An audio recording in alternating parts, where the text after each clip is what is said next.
Hi, Maggie. Hey. Thanks so much for being here. It felt like a really important conversation for us to have, which was when we first started talking about this, it was feminine energy was a lot of the core topic. And I felt it was really important from a man's point of view to learn about it because sometimes I feel like I know, but I also don't. And I'd rather just like listen and learn more than anything. I think a lot of men need to listen more when it comes to the feminine and what it is that you're actually feeling. So from a woman's when we're thinking of like a woman's feminine energy, what it seems like and kind of what you articulated back to me was a lot of women are coming to you to help rediscover their feminine. Why is that? And why have so many women kind of felt that maybe they've lost their ability to be feminine or to be in their feminine energy right now?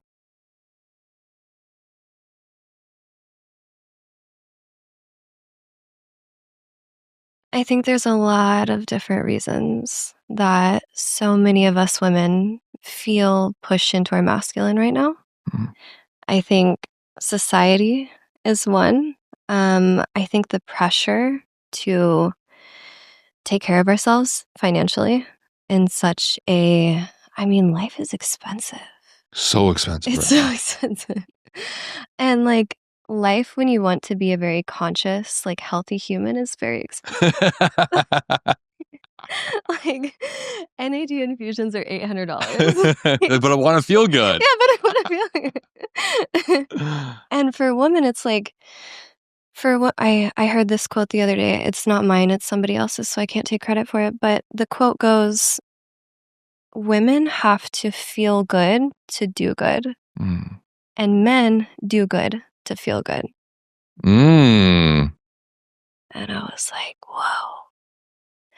I was like, "That makes so much sense," because for a woman, we can't really be in our feminine unless we are fully taken care of, if we feel supported. Like, we have to provide for ourselves financially.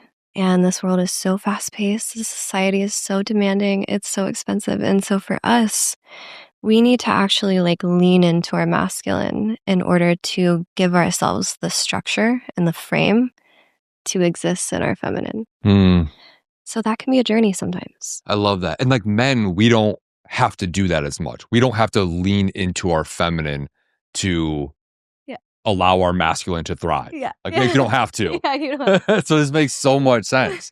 And I think like what you said too is, women need to be able to provide for themselves. And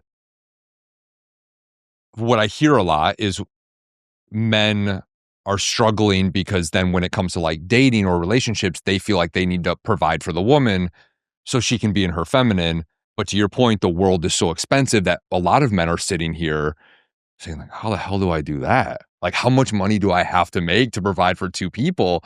And so we're both in this kind of position where it's almost like neither of us know how to do what we actually need to do. Yeah, yeah. And I think that's such a, from a man's perspective, it's beautiful that they want to provide.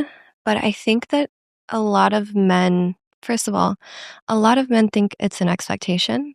And a lot of women put the expectation on them because they're trying to outsource their power to a man. They're trying to outsource their stability inside themselves to somebody else. Mm. And I've done this before. Like, it's so easy to be like, I'll just get a man to take care of me. Yeah. I'll just marry a rich husband and then I can be in my feminine.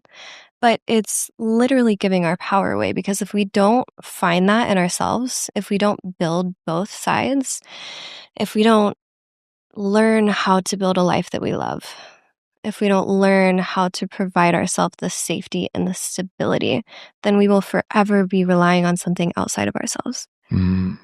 And I don't think that that's fair for men to have that expectation placed on them.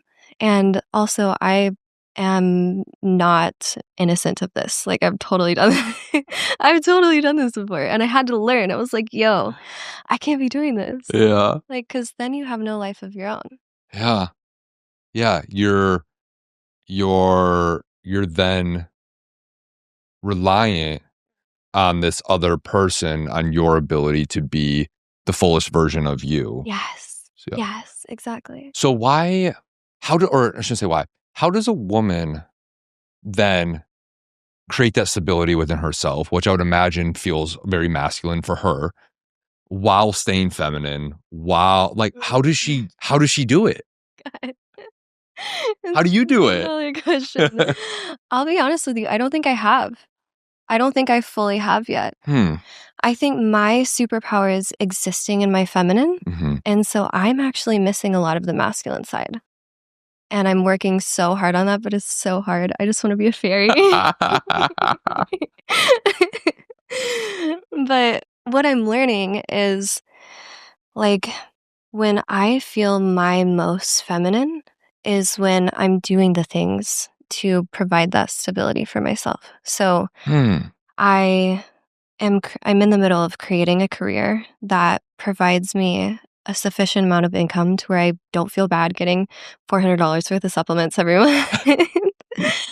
And that financial stability to where I can really feel like, okay, I feel good.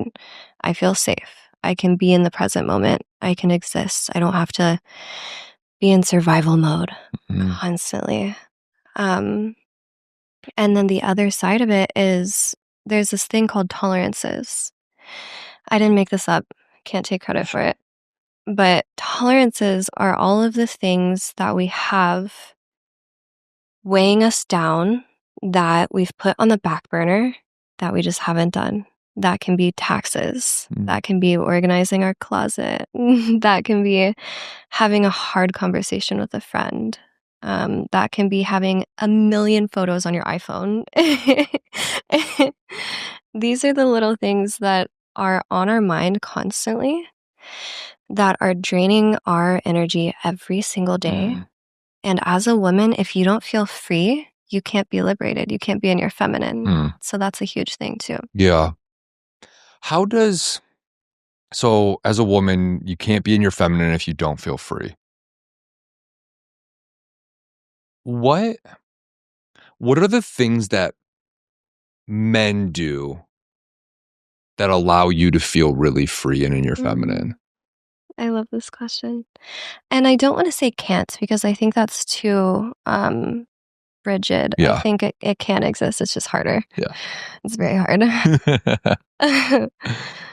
um, a butterfly can't fly free when it's in a cage, No. you know? I feel like the things that a man can do to help a woman come more into her feminine, if he wants to, Mhm. not an expectation, but if he wants to say, hey, what's going on in your life? Like, how can I support you? Mm. And like you said, the deep listening, that's huge. Like for women, we are deep listeners. We're empathetic. That's just how we are. And so we crave to be understood. And when we feel understood, then we feel a deep connection. Mm. And those are like the top two things I would say for a man to help a woman be in her feminine is trust and safety. Mm. Because without those, she will feel on guard.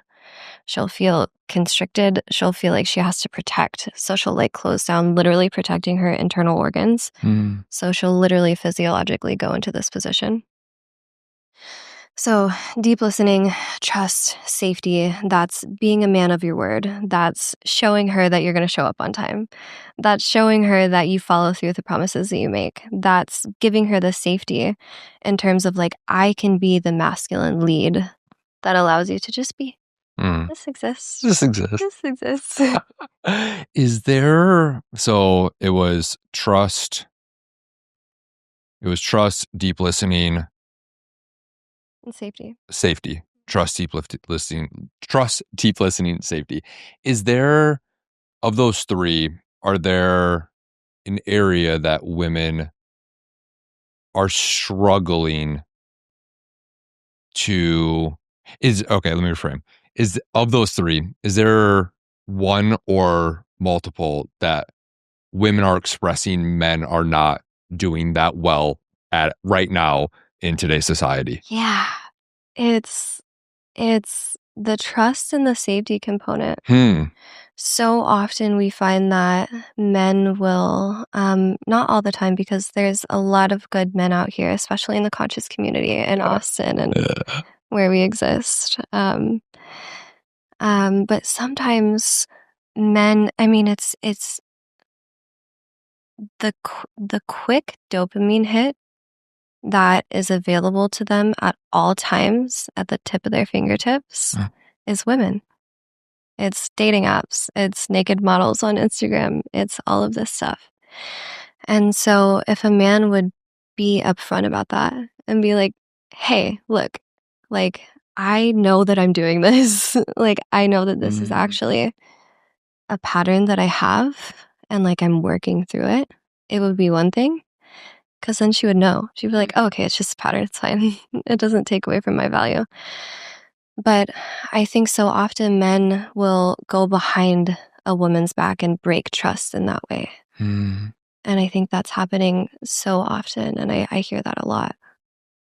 So is it trust? So let's assume it's like a new relationship. And is the trust getting broken in, let's say, kind of that early phase where like you don't know if people are like still kind of dating around? Like, are you still like exploring other women, or are you like you with me? Is that kind of where a lot of the trust is getting broken with what you explained with women and the dopamine being accessible? I mean, it's basically the entire internet right now. Yeah. So is that where a lot of the trust is getting broken for women, or is it somewhere deeper in the relationship? Yeah, could you help me understand that a little bit? I think it's all over the map. Yeah. I think it also is on the woman to explicitly communicate and bring to the man, like, "Hey, I know you're not gonna be perfect. Mm. Like, nobody expects you to be perfect. Just tell me."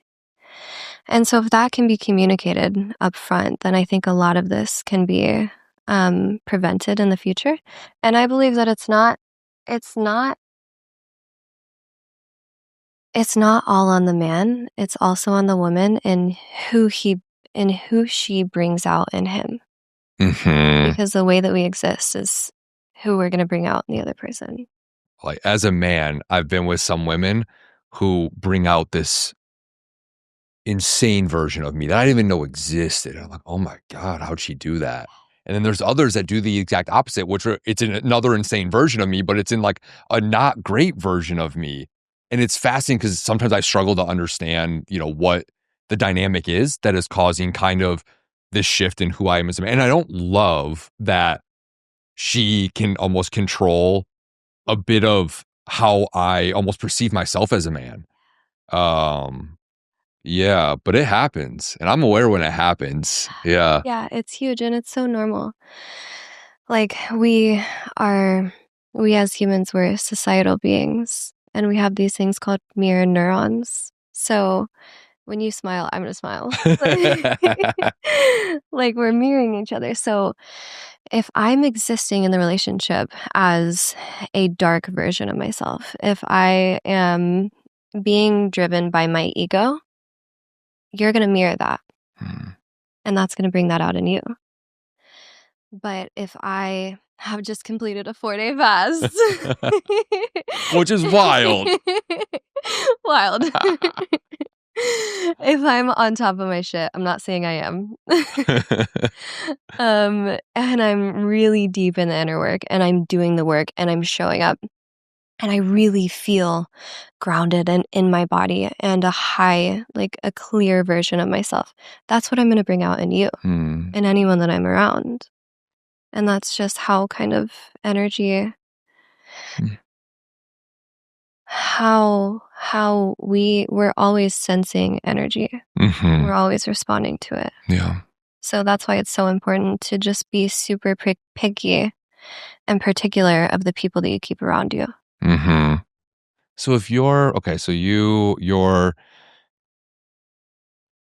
aligned with what you wanna do, and you're creating this future for yourself, and, to your point, you will mirror that in a partner. So me as a partner, all of a sudden now I start to feel those things, and I start to get to live that through me, because we're able to kind of, like, be in the same energy. So if as a woman, if you don't have that, like, the super clear vision, and maybe you're a little muddy, or maybe there's some stuff that you're still working through, is that just the wrong time to be in a relationship? Or do you date a partner who's at the same level? Do you like, how do you kind of facilitate like what you do from a partnership perspective, or what you lean into, or who you bring into your life? It's a good question. Um, I'm not an expert in this, so I'm not going to frame myself as an expert, not a relationship expert. But from my personal experience, I'll say that my belief is there's no wrong time to be in a relationship. Hmm. So even if you're at the darkest depths of your being and you're hitting rock bottom and you don't have your shit together at all, if you attract a partner, you're going to attract a partner at that same vibration Hmm. or a similar vibration. Not exactly the specific scenario that you're in, but a similar vibration, similar energy field. And then you bring that partner in and you're forced to learn about yourself. Like you're forced to see the stuff that comes up. You're forced to see the shadows. You're forced to see the darkest stuff that you still haven't worked through. Hmm. And so that stuff comes to the surface. And what are you going to do? Oh, God. So when the real work begins. Yes. Yes. Yeah. Okay. No, that makes sense. That makes a lot of sense. So, okay. Okay, so I'm a man and I start dating this girl.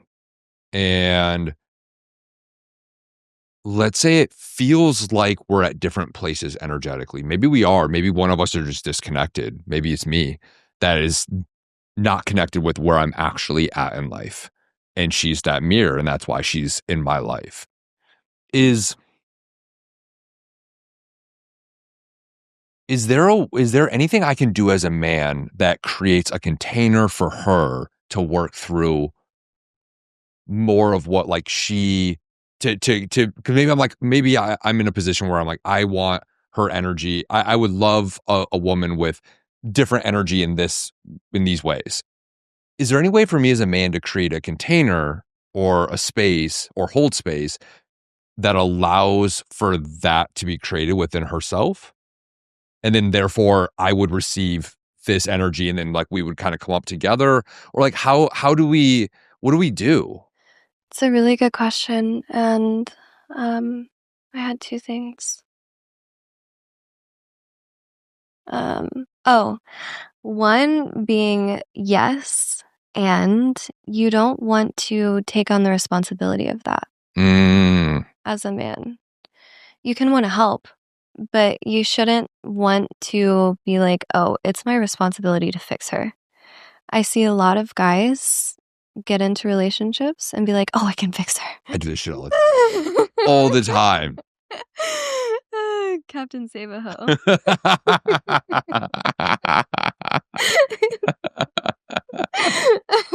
And how does that go for you? Is so hard. It's so hard because I'm just like I feel like I put so much energy into trying to save her or help as much as possible. And it starts to feel like a job. And then I get out of my masculine because I'm like trying to like rescue all the time. And then I become less masculine. Then she leans into me less because I see like I'm kind of falling short of who I think I am as a man. And it's just this horrible down cycle of events, and it never gets us anywhere. Feedback loop. Yeah. Yeah. And it's genuinely exhausting. And I know it's not her because I know it's me trying to do everything. I tend to do that in a relationship. I try to do everything because I often perceive doing everything as like being a man. Yeah, yeah. Yeah. I was gonna say it's actually very beautiful. Like a very beautiful intention to like, I got it. And the woman's like, huh. Yeah. I can hold all the emotions. I can hold all the energy. Yeah. I can provide. I can do this. Yeah. And then eventually you're just like, fuck, I'm so tired. Yeah. So draining. Yeah. I can't even imagine how draining that is. So, okay. So if I didn't want to be a savior and I wanted to be a support system and I wanted to support this woman in my life and just be there for her to help her work through anything that what would be an ideal way for a man or a partner to approach you if you were in that space? It's a good question. I think first I would check in with myself if I was a man and I would say, is this coming from a place of genuinely wanting to help? Mm, Or is this coming from a place of I feel like I need to earn her love or whatever the case may be? And then if it's clear, if you get a clear yes on like, okay, this is a desire, then go for it. And honestly, the easiest way to do that is good questions. mm, really good questions. You don't have to be an expert at this. Anyone can do this. If I'm sitting here and I'm working through something and you know I'm working through something, you can say to me, "Hey, what's showing up for you?" And I'll dive into it and I'll tell you what I think.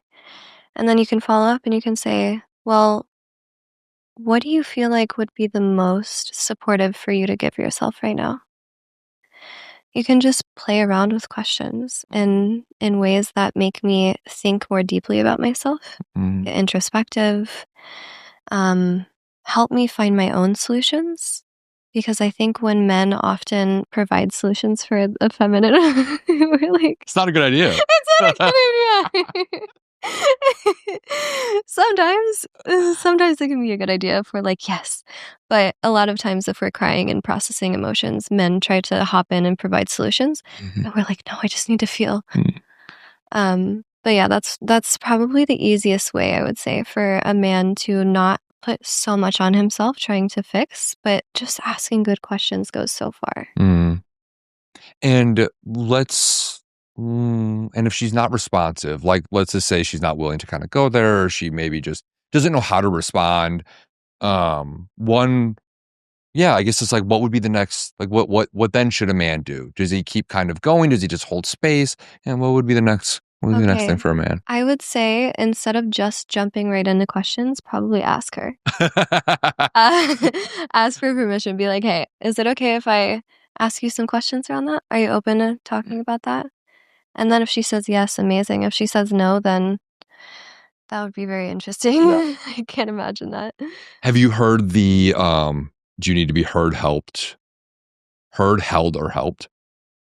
It's something I heard it just the other day. I think they do it for children, like in school when a kid would come up and be like, "I have a problem. I have a problem." It's like, do you need to be heard? Do you need to be held, or do you need to be helped? And I think it actually applies quite a bit, even from the masculine. Like there are often times where I have so much desire. I'm just like, I would love nothing more than a woman to just hold me right now. But that's all I want. I don't need anything other than 5 minutes. And I think as men, we often do not feel we can ask for that Yeah. because it would make us, yeah, we would feel very uncomfortable unless we were very safe with our partner. Mhm. But yeah, I love that framing. I'd be curious. Yeah. So good. Yeah. Heard, held, Helped. or helped. Yeah. Yeah. It's like life changing.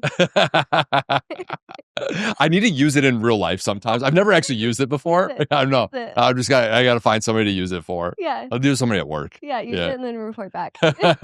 It'll be great. Yeah. So okay. So to what I just said, there are times where I would love to be held by a woman, or I would love to just hold a woman. Like, God, as a man, laying my head in a woman's lap is maybe one of like the top 5 greatest things in the world. Add in head scratchies. Oh my God. Dream life. I don't need anything else. Yeah. Like that might actually be better than sex. Yeah. Yes. Yeah. It's so good. Like all the oxytocin It's wild. and it's so true. Like something you said earlier, you were like, it could be applied to kids, but it could be applied to adults too. And it's like, we're all just little toddlers. That's fair. That is fair. We're all just little kids. So true. So if I am in that position where I would love to feel held, what would be a good way for me to ask that from my partner? Or maybe it's a person I'm dating where I don't have like that deep level of trust yet. What would be a way that I could ask you that you would feel really, you would actually feel that I'm like honoring my masculine and in a way that would allow you to be able to show up for me in a very Mm. strong way?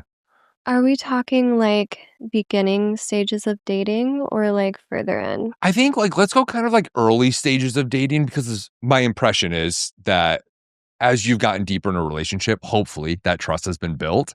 And I think there's so many relationships now that are kind of in that early stage, and most of us are just dating anymore. Yeah. So I would say like, yeah, for somebody who you don't know that well would be for me at least, and I'm gonna be selfish right now and just, this is my own life. Be selfish. This is my own Be life.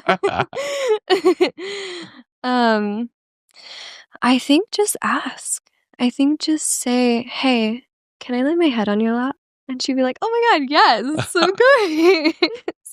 Like, for me, even if it's not a man I'm dating, if I'm a man I feel if I'm around a man I feel safe with, Hmm. and he wants to lay his head on my lap, I love it. Mm. I'm like, "That's so sweet." Like, "Yes, please."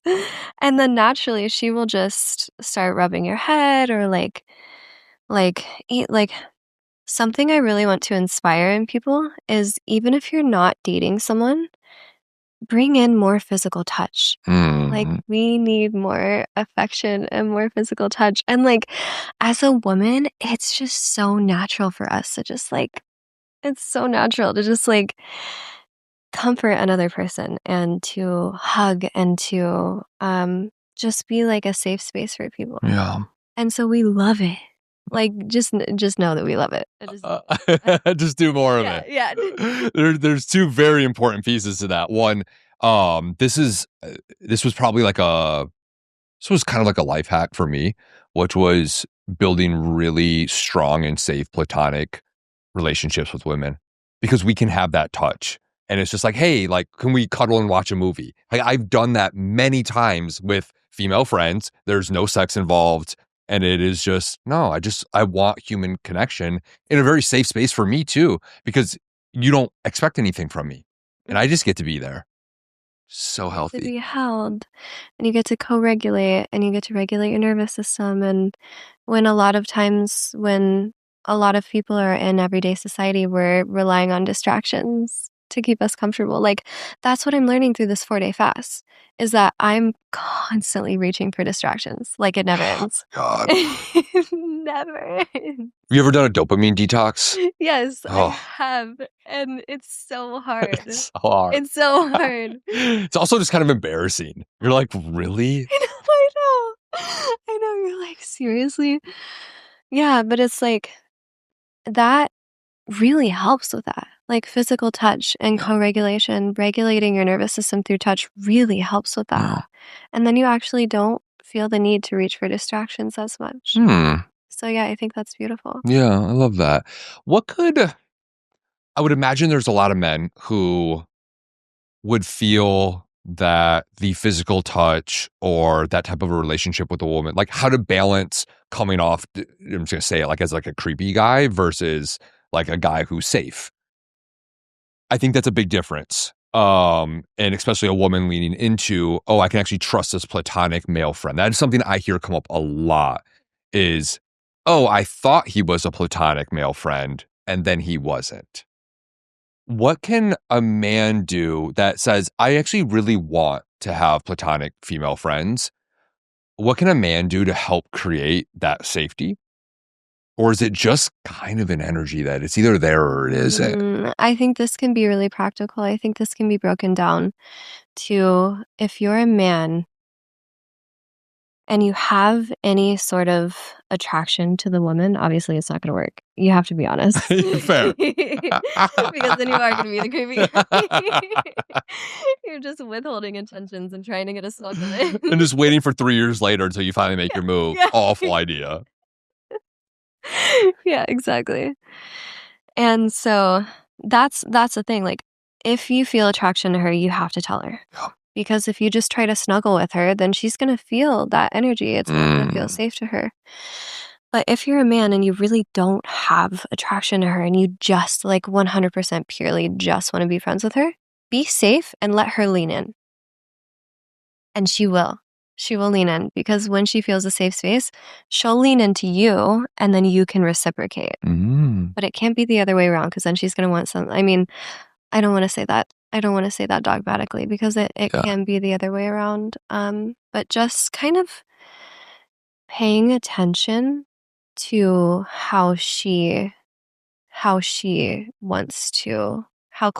and how intimate Mm. she wants to be, Okay. and then responding to it. Yeah. Okay. Yeah. I love that. I think that makes a lot of sense. Create the space, let her lean in, and then match where she leans in, which is great.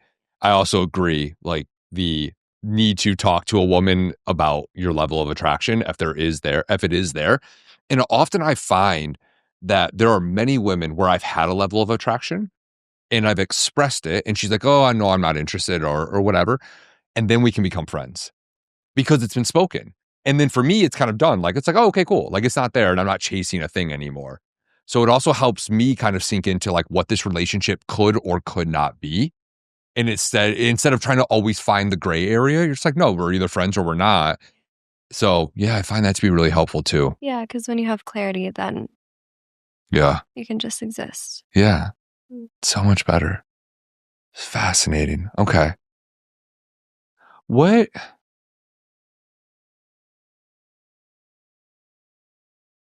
what are men doing really well right now for women? That's a great question. I love that you asked this question because I feel like we're focusing on all the bad. I know. It's not fair. But it's also like, so I come from the world of tech, and problems are your greatest opportunities. Often when you focus on like the good, there's less things to learn. But when you focus on the bad, there's way more to learn. And so a lot of times when I'm asking questions about like bad things or problems, because well, it's probably the best area to level up. So That's so true. yeah. And I actually misspoke when I was saying we always talk about the bad. I was pertaining to society. Fair. Yeah. I feel like society really is always focusing on the bad. It is true. Society is like, you need to do this, you need to be providers, you need to do that. And all men suck. Like, I hate men, Yes. you know? And we feel it. We feel it so much. Like it astonishes me how many men feel like they have no ability to actually like be the man that women are expecting these days. Really? Yeah. I think the burden is so high on us right now. I don't know if it's self-imposed. I don't know if it's our own inability to, we haven't done the right work. We haven't learned enough about ourselves yet. But I think many men feel that they're not actually able to show up as a man, that the way women are expecting right now. And it's not to say the way women are expecting is right or wrong. It's just that's the way men are feeling. Yeah, because the expectation creates pressure, and the pressure doesn't allow him to show up as his best self. Yeah. That makes a lot of sense. Yeah. We have so much pressure. Mm. And I think like to men, for a lot of men too, we put a lot of pressure on ourselves in knowing our purpose and our passion, and it's our work. And we put a lot into our work that honestly it's fucking hard sometimes. And if it's not super aligned, then that's a huge part of your life that is determinant of your ability to be like a quote unquote successful man, that you feel like less of a man of because your work hasn't proven that you're worthy. Yeah, because it's all wrapped up with your identity. We put so much identity into work, into our relationships. Yeah. Going back to your past, you can share however much you want about it.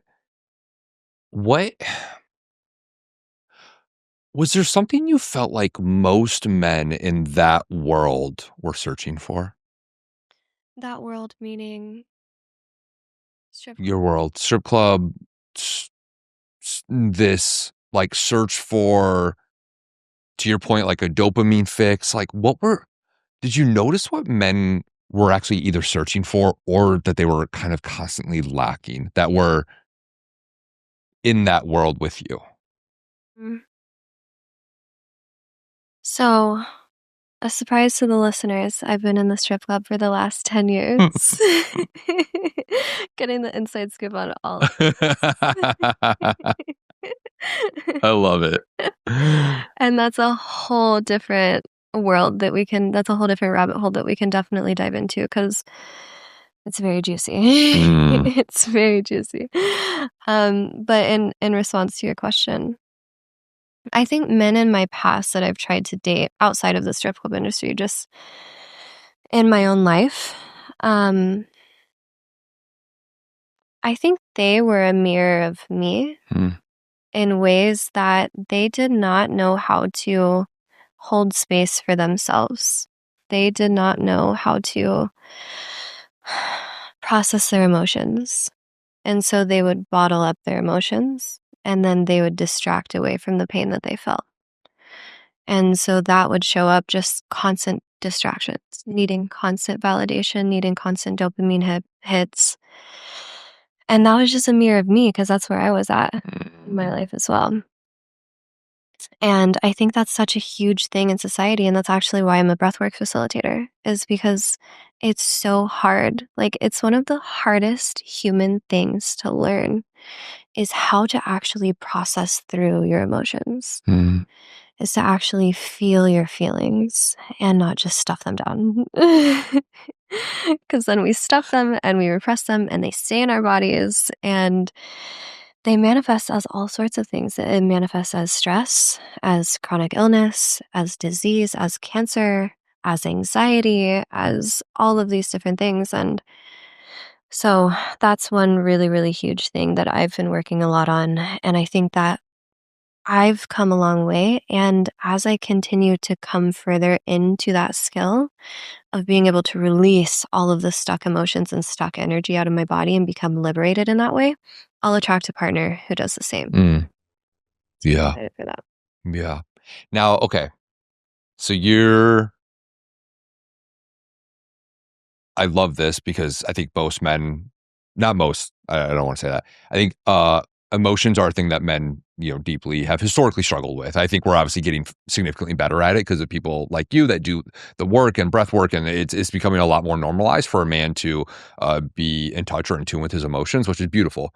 Let's say you meet a guy you like so much about him, but you're noticing that he has an inability to connect with his emotions. What, or to the level that you would desire, what would be what would be a what would be a way for you to like encourage him in a way that I could receive, in a way that doesn't make me feel attacked, but makes me feel like, oh no, this is a thing that I can lean into? Wow, that's a great question. This is such a great skill that I think women can learn to help their man with because I think it's so true. I think it's like men are taught that big boys don't cry, Yeah, and if you show emotions, you're weak. always. And it's so unfair because then they develop this habit. And then even into adulthood, they still they don't know how. And they've literally developed the neural pathways that don't allow them to feel their emotions. Well, the only emotion that is manly is anger, which is wild. Because now, as a grown adult, you see anger as weakness. Mhm. It's wild. Yeah. And so I think I would say, as a woman, if you want to help your man become more in touch with his emotions, I would say just ask him questions Mm. and just hold him in that and hold him in that space. If he starts to talk to you about something that's showing up for you, just hold him in that. Just really be a safe space. And I think a lot of women put pressure on themselves to say the right thing in that situation. But honestly, you don't have to say anything. You can just hold space. You can just exist and say, damn, going through a lot right now. Mm. Fuck, that must be hard. Mm. And acknowledge and just be there as he speaks. And he will keep speaking and keep speaking and keep speaking. And if he's intellectualizing instead of feeling, you can definitely track that, right? You can be like, okay, you're just talking about it. You're not feeling then you can try to bring him back to his emotions by saying, how does that make you feel? And that would be one really good way to get him in touch with how he feels in his body. Mm. And just keep doing that because it's not going to be a quick process. But the more he knows, the more he feels safe to express emotions in front of you, the more he'll do it. And Mm. that's going to be so helpful for him. Yeah. You've mentioned holding space on both sides. So what I'm hearing is, we as coexisting partners, whatever it is, a lot of it's just holding more space, being more kind of like intentional about the space you're holding with each other, the questions that you ask. Yes. Is it really that simple? I mean, it would be, but I think the thing that blocks us from that is so many of us are existing in fight or flight. And that makes us physiologically selfish, physiologically unable to be present enough to hold space for another person because we're so caught in our head and we're so worried about our lives and, oh my God, these problems and all the things. And then we don't even process through them, and then we distract away from them. And so they're just building up, and we exist in this, like, we're carrying this weight on our chest all the fucking time. And that doesn't allow us, we don't have capacity to be present. Like, if I was able to be present with you, then I'm not thinking about anything else that's going on. No. But so many of us, and myself included a lot of times, like, when we exist in fight or flight, when our nervous system is in sympathetic, all of our resources in our body are going to survival. And so if I'm being chased by a tiger, I'm not going to hold space for your feelings. I can't. I can't. I'm running away from a tiger. And so I think it's all of our works to just be as regulated as possible and learn how to regulate our own nervous system so we can show up for the people in our lives. That's a great point. I love, like, the regulating your own nervous system, because to your point, like, if we were in fight or flight, which I think a lot of us, if I was listening to this, I would say, well, yeah, fuck, I have $4,000 in my bank account. My car just broke down. Like, of course I'm in fight or flight. Yeah. But is there a world, I guess, then my question goes, is there a world in which we can create the not fight or flight feeling within ourselves, even if, like, maybe the environment would typically cause it or should cause it? Is that just us needing to do the work so we're not in that mode? Because also, like, I feel that way sometimes, and I am very far removed from, I think, what most people would consider fight or flight. And yet sometimes that still comes up because I have other problems. I have tech company problems and these things. So is that just work that we have to do? It's a good question. I would love to ask you more about how you feel like you got out of fight or flight. And I'll answer your question, but if you can hold me accountable to bringing it back. If you give me the masculine frame here to appreciate it. Yes, I got you. So I can be a fairy. I got you. In answer to your question, I think it's both. I think it's trying your best to get out of fight or flight and knowing that that's going to help. You have capacity for other people. And then even if you are in fight or flight, I think it's just honestly, like, the more you do it, even if you are in fight or flight, the more you do it, the more you show up for someone and intentionally hold space, intentionally ask questions, intentionally not focus on you, focus on the other person. Hey, how's that showing up for you? What are you feeling? How is that showing up in your body? Where are you feeling that in your body? How does that make you feel? The more you do that, the more pleasure you'll naturally associate to that, because the more you do that, the more you'll see her, like, a weight will be lifted from her shoulders, and that'll bring you pleasure. And the more pleasure you associate with it, the more you'll want to do it. So I think just do it. Yeah. And it's both. Yeah.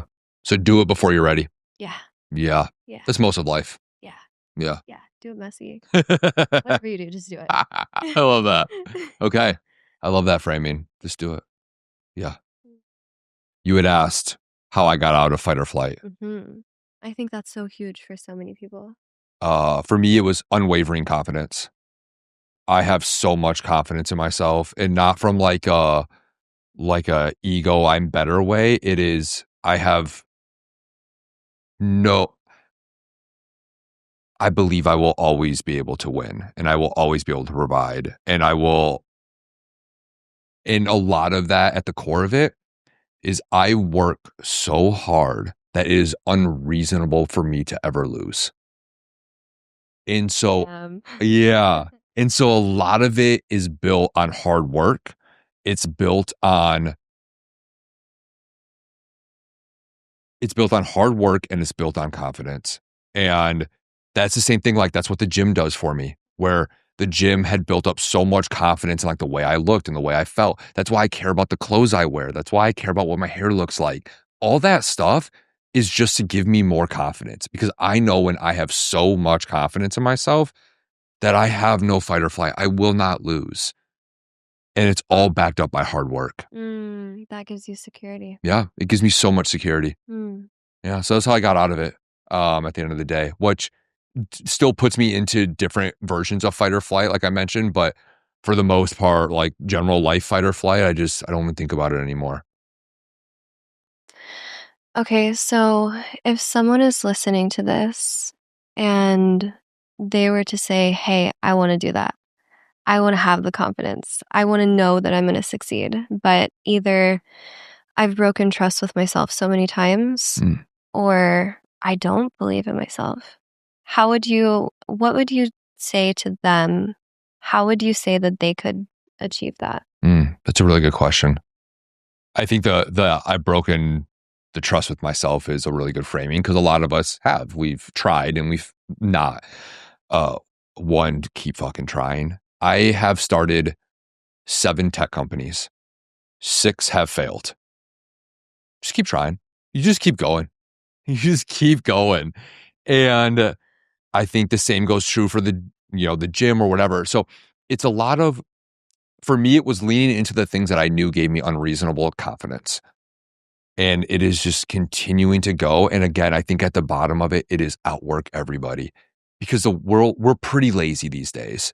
And what you realize, at least what I realize, is once I started working unreasonably hard, you realize how little everybody else is actually working. You don't have to be smart. You just have to outwork everybody. And it's not that hard anymore. And I think by outworking everybody, you naturally become really fucking good at something. And once you become really fucking good at something, you have insane confidence now in that thing because you're better at it than most. You've done the 10,000 hours.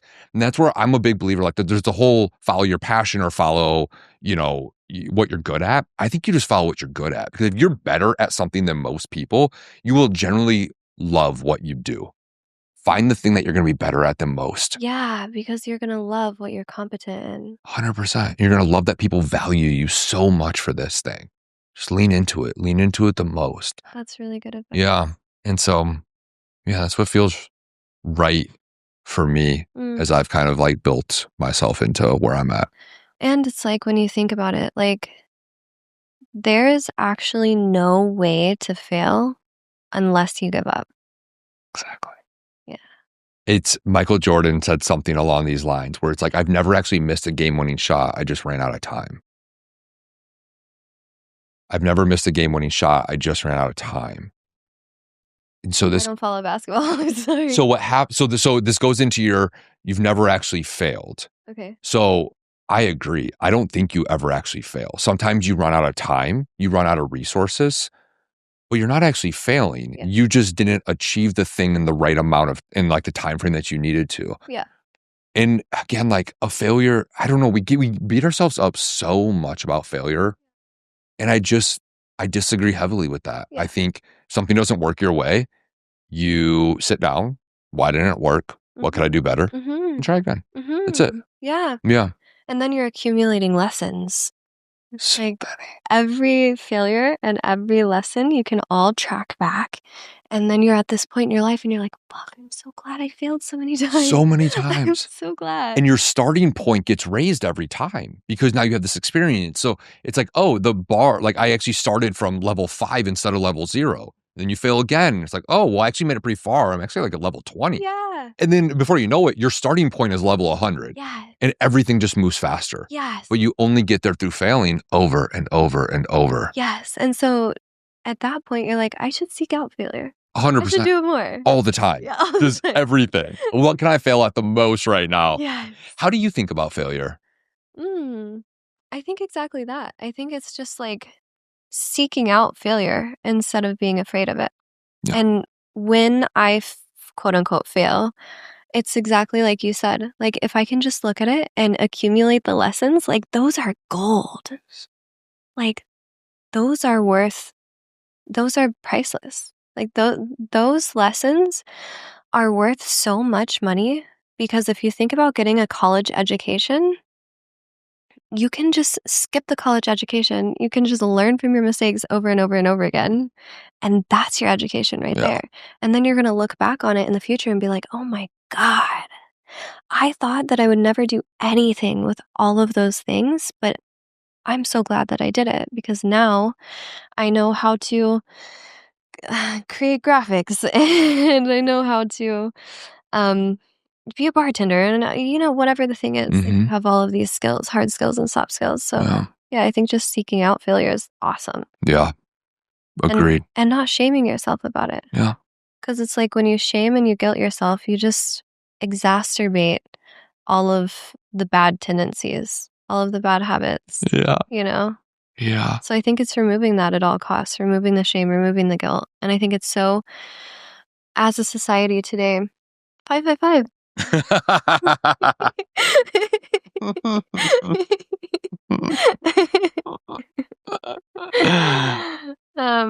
Yeah, I think it's prevalent. Yeah. But I think I want to talk about the strip club with the last 5 minutes we have here. Okay. Okay. So,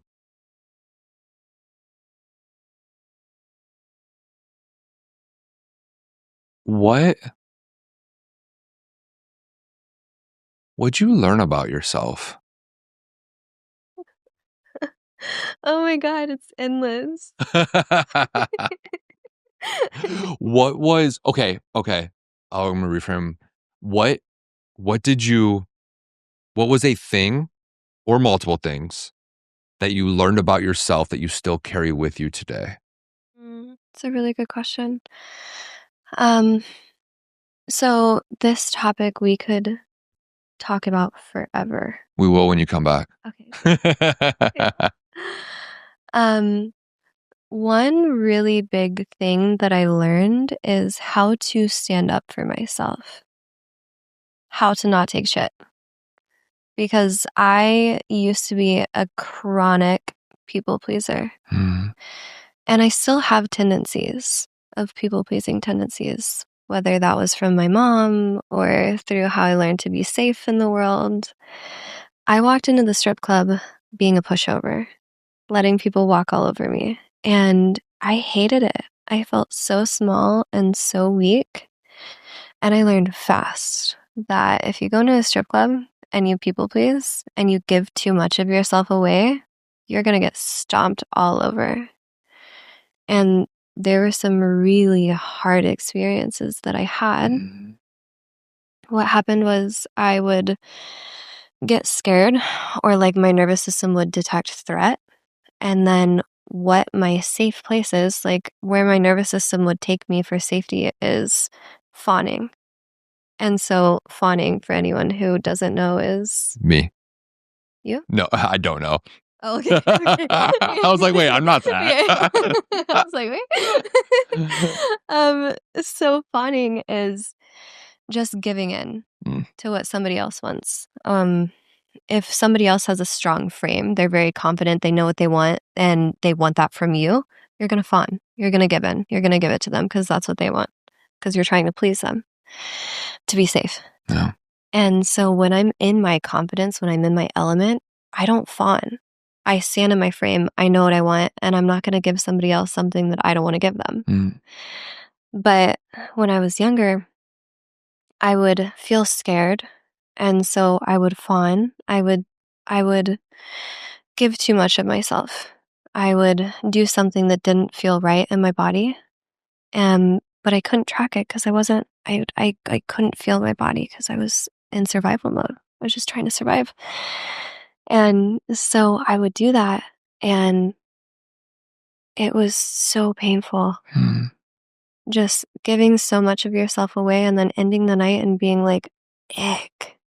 mm, Like, that was so icky. And luckily, like, without going too deep into the strip club industry, luckily, I was able to learn that in micro moments.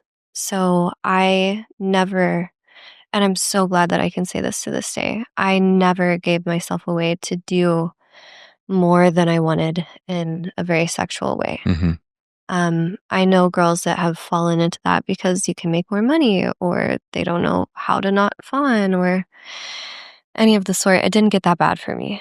I was able to learn faster, but there were micro moments where I would give too much of myself away mm, and then leave just bawling my eyes out.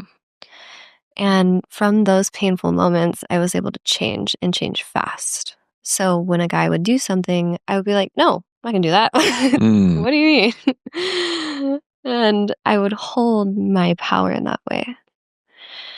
Um, and now I believe I'm much more strong in myself.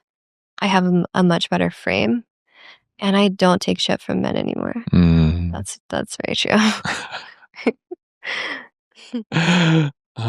What so you obviously had a situation or your your work kind of required you to learn, Mhm. essentially to protect yourself and to grow as a woman and, holding your boundaries.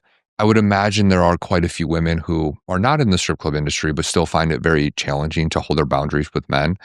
Um, what could they do in order to feel better about holding their boundaries or be stronger? I have a great one for this, Yeah. and I'm still learning this every single day, but it's the trust that you have with yourself gives you the frame that you can stand in. Okay, can you do that one more time? The trust that you build within yourself gives you the strong frame to stand in, Hmm. because when you trust yourself, you love yourself. And when you can trust yourself, you're like, I got me. Like, I love myself. Mm. And so trust is built in small moments and in large moments. If I say I'm going to do a 4-day fast, I'm going to fucking do the 4-day fast because I know if I give up early, I'm going to break trust in myself. Mm. And that's going to compromise my self worth. And compromising your self worth means that you don't love yourself enough to know yourself. And if you don't know yourself, you can't stay strong in yourself and you're going to falter and you're going to fall and you're going to if somebody else has a stronger sense of self like a masculine man who's very strong, very manly, really knows what he wants and you don't know what you want and what you deserve, you're going to falter to that. Mm. And that's really painful. Mhm. Self-trust. Yeah, Yeah. everything. Hmm. It's everything and it's one of my weakest qualities actually. Sounds like you're doing pretty good. I think maybe I'm just really hard on myself. Aren't we all? Yeah. So if a woman if a woman's listening and she just heard what you just shared, what what it sounds like is kind of the micro wins is how you build self-trust. Is there anything else you wanna add to that that would really help a woman, maybe build that trust that she feels she's lacking or maybe now is aware that that could be one of the things that she's been struggling with? Mm, I think the most applicable thing is if you're a woman wanting to build trust with yourself so that you can feel a solid sense of self worth, every time you tell yourself you're going to do something, you need to do it. Every time you say, hey, I'm going to wake up at 8 a.m., you got to wake up at 8 a.m. And if you aren't in the habit of doing that, if you don't know how to do that yet, you have to attach pain to not doing it. Mm. So you have to look into the future. What would my life look like if I keep breaking trust with myself? My life would look like I would not, maybe you wouldn't be able to provide for yourself financially. Maybe your habits would get so bad that you're relying on drugs. You become Mhm. dependent on drugs or alcohol or whatever your tendency is, and you do more of that and you stop taking care of yourself. You have to build the pain of not building the self worth in yourself by following the things that you say you're going to do. Hmm. It's huge. Yeah, I love that. And the pain, to your point, can just be a projection of the future. Totally. It can Yeah. be present and it can be future. But I find if I want to make myself do something, I have to attach as much pain as possible to the future consequence. Hmm. I love that.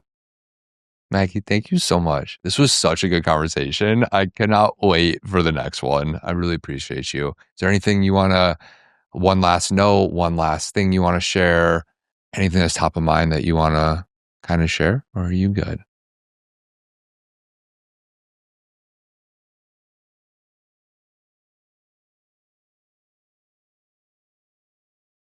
I would say, I know we didn't touch on it much, and I'm really excited to touch about it in the next one. But I would say for anyone who's in the strip club industry, this is the number one question I get from women in the strip club industry is, how the fuck do I get out? Mm. Because we make ungodly I can't remember. amounts of money, like mind-blowing amounts of money. I mean, it's insane. Like I've